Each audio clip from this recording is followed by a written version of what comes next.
The PSoC 62S2 Wi-Fi BT Pioneer Kit from Cypress Semiconductor allows users to design and evaluate their next-generation IoT applications.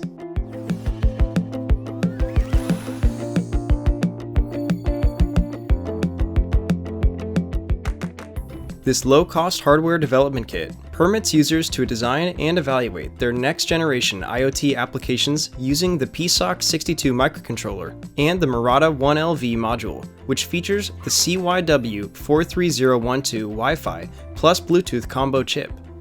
This Arduino Shield compatible kit comes with an onboard programmer and debugger, a microSD connector for USB device interface, a microSD card holder, an RGB LED and 2 user LEDs, a potentiometer, and a 5-segment CapSense slider plus 2 CapSense buttons. This all-in-one platform kit also offers a broad range of code examples for helping users quickly and easily design with the PSoC 62 microcontroller.